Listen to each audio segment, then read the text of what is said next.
is a couple more British in action this weekend at Oktagon 74. It's another kind of stadium event. It's an open air stadium event in the tennis court in Prague.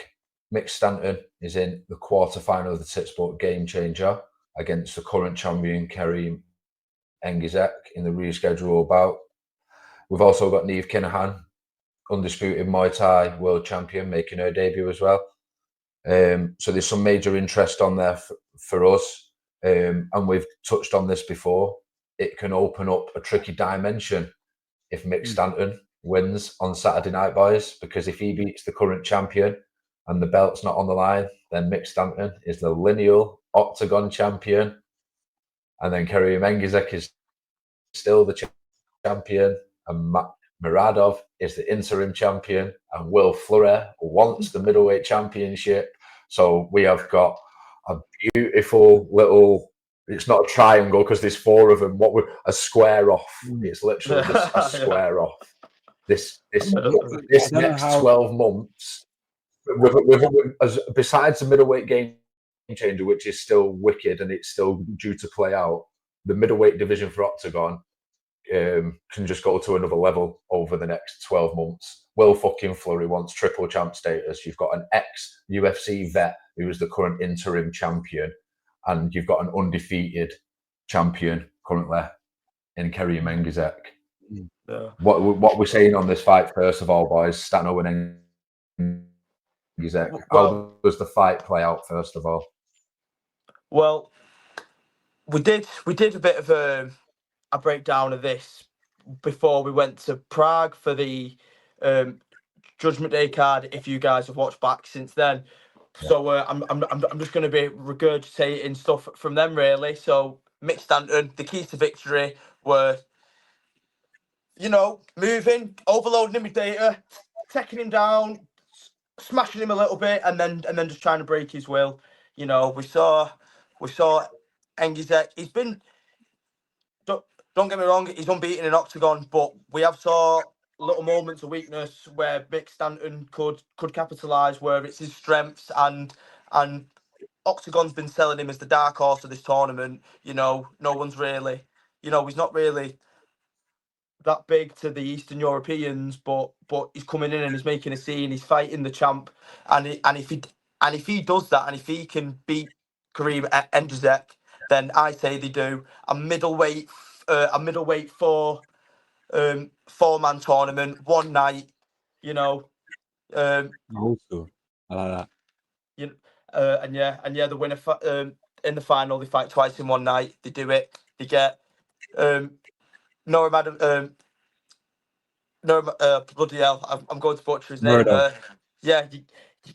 You get Muradov there, you get bloody Will Fleury in there, Mick Stanton, Karim Engizek, four-man tournament. They fight each other. The winners fight again in the same night. That would do fucking numbers. If you do that in the massive Oktagon stadium where they get the pyrotechnics and the fireworks, and just imagine it, all the tension building up through the night, and the crowd's going to be getting more invested, and then when Andre hits that Shemini Bombay, it's just going to have so much weight to it, and it's going to be it's so impactful because the tournament's got history going into it, and then you've got all the drama of the tournament, it would be absolute scenes. You can have that one as well. I'm dropping heat here tonight, guys. Alex, I love your passion. Again, it sounds like a bit of a fantasy, but if we was to have this island card, then that would be absolutely perfect. But it does seem like a bit of a fantasy. But Nathan, where do you sit on the fight, stylistic-wise? How does it play out, man?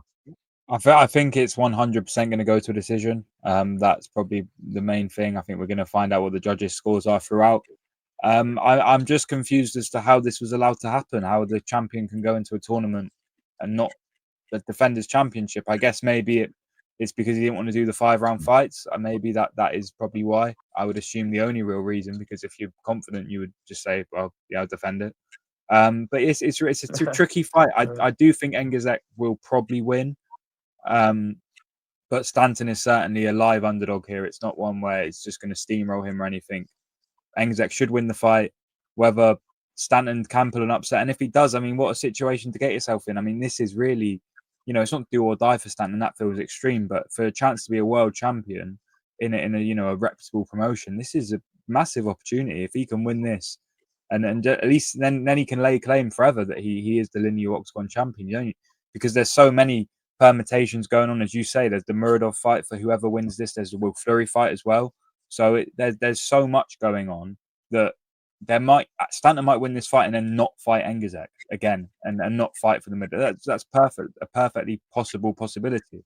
So I'm intrigued to see how it goes. I would bet Engizek, but I'm not very good at betting. So Stanton's very much a live underdog in this, and he can win the fight. But I do think it's gonna.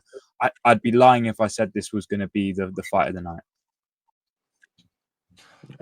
Well, I think personally the reason why Kerim Engizek dropped out the first time round is so he had extra time to prepare. He's not faced anybody with the wrestling and grappling technique that Mick Stanton has, and he is a dog. If Stanton can get him down early and avoid those Engizek killer Muay Thai strikes, then it can be a long night for Engizek. However, it's if he can get him down early and how early. Just to touch on what you said there, Nathan, he very well might beat Engizek, go on all the way to the final, and he may just retire. He is 38, and if he does go all the way, Stanton, then he'd be €1 million richer. And what else would he have left to prove? He's been matched hard all the way through his career. He's fought the Who's Who in Cage Warriors, all the champions and stuff. Took some tough losses, but he's had some very good wins. And now he's in the biggest European tournament in mixed martial arts. So obviously, for our perspective, we want him to win. With the bookmakers, he probably will be a massive underdog, but I will be betting on the height and hammer this weekend. Let's go, Stano. So, and Niamh Kinehan as well. This is another interesting one. We're speaking to her today, so everybody go and check that out. She's a Muay Thai undisputed world champion. She's considered one of the greatest fighters to ever come out of the UK, if not the greatest. She's only 26 years of age, just turned, which is scary.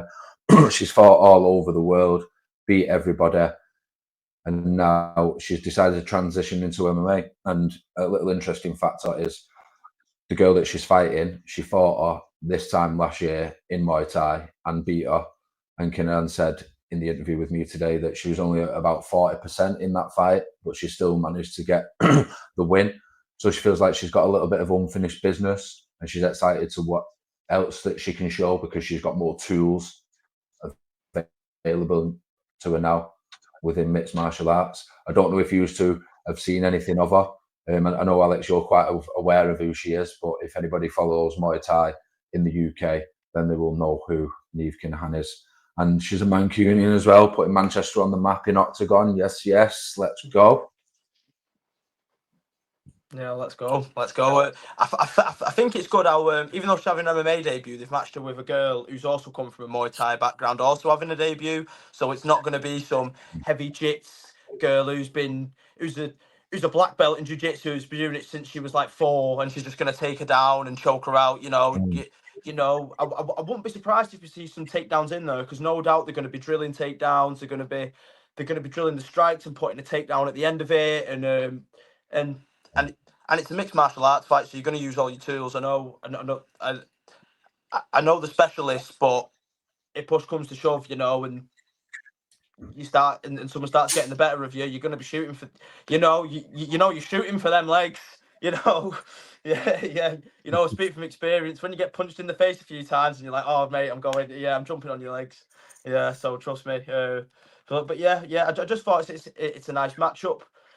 I don't know how to see it with them being a free prelim. I think the fight deserves a bit more respect than that. But it's a bonus for us because we don't have to pay anything to watch it. So swing some roundabouts, I guess. They're both making the debut. Both making the Octagon debut, aren't they? So it was always going to be the free fight, the women's fight. Yeah, true. But yeah, I suppose. Yeah. They've got the women's. They've got two bantamweights. Nathan. They've got two bantamweights making the but they've got the bantamweight title fight between the women as well, haven't they? So it's quite interesting. Yes, you see from the top and the bottom, really, isn't it, of that card? So it's going to be interesting to see because, I mean, you can see that's the division Dalasan. Is Dalasan in that division, the bantamweight? I forgot. In Yes. bantamweight, yeah.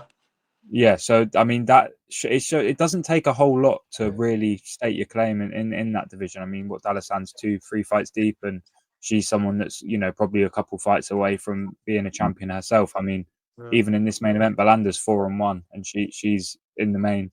So that is, if Kinehan can get a run going, and start off well, obviously you can't look past the first fight, but keep going, keep rising. It won't take that long to get your state there. And obviously, make sure to check out that interview. Another interview you should ought to check out after you've watched the Niamh Kinehan one is the Rafael Federico one, because straight after Niamh Kinehan, you've got the Full Force Combat Special to open up Oktagon, because you go from Niamh Kinehan, then you go straight to Rafael Federico, and that's going to be an interesting fight. A guy that he sparred before, a late opponent change from the guy who's originally meant to fight, but Federico's confident. He said he didn't like losing. He lost it last time. He didn't like it. So, as expected, I'm sure I was going to say he loved it. But he's coming out to get his first Octagon win. So that's going to be really interesting fight. I don't know how you see that one playing out. You're probably more familiar actually with Federico's game than myself, even though I spoke to him yesterday. Yeah, I was at his debut this year in Dusseldorf, and I seen his interview with you, and he said he was unwell during camp, and me and Patrick McCoy was seeing that he gassed pretty much straight away. Yeah, he said, and he just managed to slug. He just managed to slug his way through the 3 rounds, man. So hopefully now that he's had a full camp and he's been about a little bit, he's got some sun, and he's been away from that grim Irish weather that he was referring to, that he can come back. He's got big will in his corner. And he's quite flamboyant with his ring walk as well. He come out and he did a little bit of put on a little bit of a show for his ring walk, and the Oktagon fans like that, don't they? They like that little bit of a gimmicky side. So hopefully Federico can move to 6-1 this Saturday, and it's at a catch weight as well. So hopefully that little bit of extra muscle that he's put on, we'll be able to see it, and he won't gas out this time. But yeah, I'm looking forward to it. It's 2 good interviews there. Everybody go and check them out. There is more bangers on the card as well. There's that Dominic Kumberger fight versus Mark Kuhn. That's another game changer fight. Krzysztof Jotko versus Marek Mazuk. That's another game changer fight. And then obviously the women's title fight. I just wish I was going, because I like every Oktagon event, and this one's just as good as every other. There is obviously pullouts again. I don't know if any of you used to have seen, but we touched on this last time. I don't think Mate Peñas is meant to fight in an open air stadium for Oktagon whatsoever. His fight's been cancelled this week, infection or unwell or something again. That poor boy can't get a break, can he, over these last 18 months, 2 years? Horrible. And it sucks to see. And then also you had the Severino Cartwright fight, and Severino Cartwright got injured. And then Severino got injured. So that's just been white now. So, I mean, talk about luck. And when it comes to these stadium shows, especially in Czech, the Oktagon don't get the rub of the green over there. I mean, luckily, hopefully they're still young. They're going to put on a great event, hopefully. But they don't get any luck, that is for sure. Yeah. No, but they've still managed to get a strong 10 fight card together. But it is really unlucky with that men's bantamweight situation. The Cartwright Severino fight. Everybody was looking forward to it. Cartwright gets injured. Then they rematch him with Severino with Ellis Silva, who I've seen Ellis Silva fight as well this year, and he's that guy that was saying he was absolutely fucking shredded. He's a monster, another Brazilian. So that would have been a huge prospect matchup, and then that didn't happen. But we're left with what we're left with, and there is still plenty of interest from us. So everybody, please do go and check out Nathan's interview with Rafael Federico, and go and check out my interview with Niamh Kinehan. Also, Will Flurry is coming on to join me for 10 minutes tomorrow. I'm going to get his thoughts on the dimension of the middleweight division, and I'm going to get an insight from his perspective on Federico as well. So stay locked in, tune in for that, guys. And for all the other social media platforms, follow us on Instagram, TikTok, Spotify, like and subscribe to this video. And as always, we're proudly sponsored by Hez Boxing Equipment. Alex. Yeah. Peace. For the sake of Spotify, for the sake of Spotify listeners, Alex usually does a proper shadow box there. That was a pretty weak. There we go. That's better. That's better. All right. Thank you very much for tuning in, everybody. Lock in again next week. Peace.